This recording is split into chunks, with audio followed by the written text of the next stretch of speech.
اعوذ باللہ من الشیطان الرجیم بسم اللہ الرحمن الرحیم۔ اللہ کے نام سے شروع جو بڑا مہربان اور نہایت رحم والا ہے۔ سامعین، قصہ سنانے سے پہلے آپ سے گزارش ہے کہ جنہوں نے ابھی تک میرا چینل سبسکرائب نہیں کیا وہ اس کو سبسکرائب کر لیں اور ساتھ بنے بیل آئیکن کو پر کلک کر کے اس کے آل نوٹیفیکیشن پر کلک کر دیں تاکہ میرے ہر نیا پروگرام آنے پر آپ کو بر وقت اس کا نوٹیفیکیشن مل سکے۔ شکریہ۔ ابراہیم بن شبیب رحمۃ اللہ علیہ سے مروی ہے، فرماتے ہیں کہ ہم جمعہ کے دن بعد نماز کے مجلس کیا کرتے تھے۔ ایک شخص صرف ایک کپڑے میں لپٹا ہوا ہماری مجلس میں آ بیٹھا اور ایک سوال کیا۔ ہم لوگ مجلس کے برخاست ہونے تک مسائل فقہ میں گفتگو کرتے رہے۔ پھر وہ شخص دوسرے جمعہ کو آیا، ہم نے اسے جواب دیا اور اس کا مقام اور اس کی حالت دریافت کی۔ اس نے اپنا پتہ بتایا، پھر ہم نے اس کی کنیت پوچھی۔ اس نے کہا ابو عبداللہ۔ ہم اس کی ہم نشینی سے بہت خوش ہوئے۔ ایک مدت تک وہ ہمارے پاس اسی طرح آتا جاتا رہا، پھر اس کا آنا موقوف ہو گیا۔ ایک بار ہم اس کی ملاقات کے ارادے سے اس بستی میں گئے اور اس کے بارے میں دریافت کیا۔ لوگوں نے کہا وہ ابو عبداللہ سے یاد ہیں، اس وقت شکار کو گئے ہیں، ابھی آتے ہوں گے۔ ہم انتظار میں بیٹھے تھے کہ وہ سامنے سے آئے، اور حال یہ تھا کہ ایک ٹکڑے کپڑے کی لنگی اور ایک ٹکڑے کی چادر بنائے ہوئے تھے، ہاتھ میں کئی پرندہ زندہ اور کئی ایک ذبح کیے ہوئے۔ ہمیں دیکھ کر مسکرائے۔ ہم نے کہا آپ ہماری مجلس کی رونق افزائی کیا کرتے تھے، اب کیا ہو گیا جو بالکل ترک کر دیا؟ کہا یہ سچ کہہ دوں، میرا ایک ہمسایہ تھا، اس سے کپڑے لے کر اور پہن کر تمہارے یہاں آتا تھا، اب وہ شخص سفر کو گیا ہے۔ پھر کہا تم میرے گھر چل کر رزق کے اللہ تناول کرو گے؟ ہم ان کے مکان پر پہنچ کر بیٹھے اور اپنی بیوی کو ذبح کیے ہوئے پرندے پکانے کے لیے سپرد کیے اور زندہ کو لے کر بازار گئے، انہیں بیچ کر روٹیاں خرید لائے۔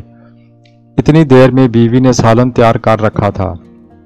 ہم کھانا کھا کر چلے تو آپس میں گفتگو ہونے لگی کہ تم نے اس شخص کی ناداری اور فقر کی حالت اور نیک بختی اور صلاح کی کیفیت دیکھی، اور تم میں قدرت بھی ہے کہ اس کی اتنی مدد کرو جس سے وہ اپنی حالت سنبھال سکے۔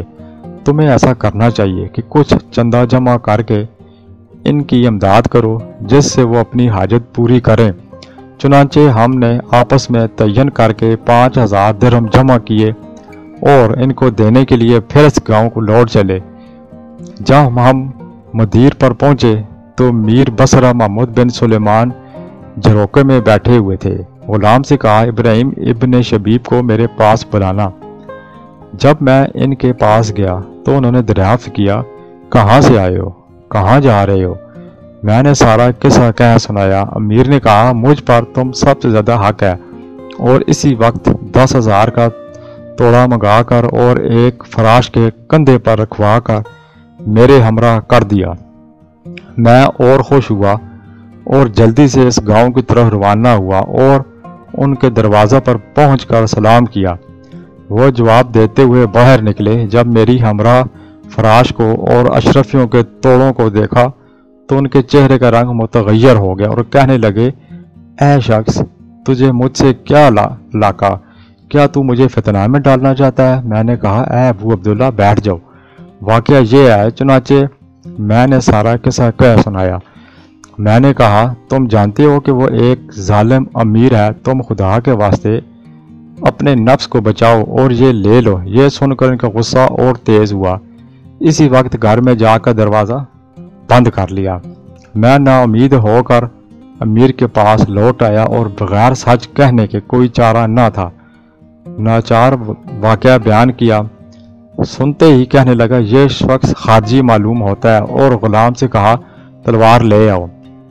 جب وہ لے آیا تو میرے ساتھ کر دیا اور کہا ان کے ساتھ جا کر اس کا سر کاٹ لاؤ۔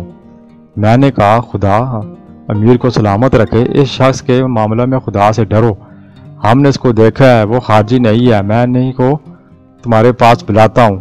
راوی کہتے ہیں میرا مقصود ان کو اس سے بچانا تھا۔ اس پر امیر کو اطمینان ہوا اور میں روانہ ہو کر ان کے دروازے پر پہنچا اور سلام کیا تو ان کی بیوی نے کو روتا ہوا پایا، کہنے لگی کچھ خبر بھی ہے تمہارے ابو عبداللہ کا کیا قصہ ہوا؟ میں نے کہا ان کا کیا حال ہے؟ کہا انہوں نے گھر میں آ کر جو کچھ ان کے پاس تھا رکھ دیا اور وضو کر کے نماز پڑھی، اور میں نے یہ دعا کرتے ہوئے سنا کہ اے اللہ مجھے اپنے پاس بلا لے اور فتنہ میں نہ ڈال۔ یہ کہتے ہوئے لمبے لیٹ گئے۔ میں ان کے پاس پہنچی تو ان کا انتقال ہو چکا تھا اور یہ ان کی لاش موجود ہے۔ میں نے کہا اے بیوی یہ ہمارا بہت ہی بڑا قصہ ہے، بس اب اس کا ذکر ہی نہ کرو۔ یہ کہہ کر ویسے ہی لوٹ کر میں امیر کے پاس آیا اور سارا حال میں نے اس سے بیان کیا۔ امیر نے کہا میں اس شخص کی نماز پڑھاؤں گا۔ یہ خبر شہر میں مشہور ہوئی، چنانچہ تمام اہل شہر ماں عمرہ و رسا کے جنازہ میں شریک ہوئے۔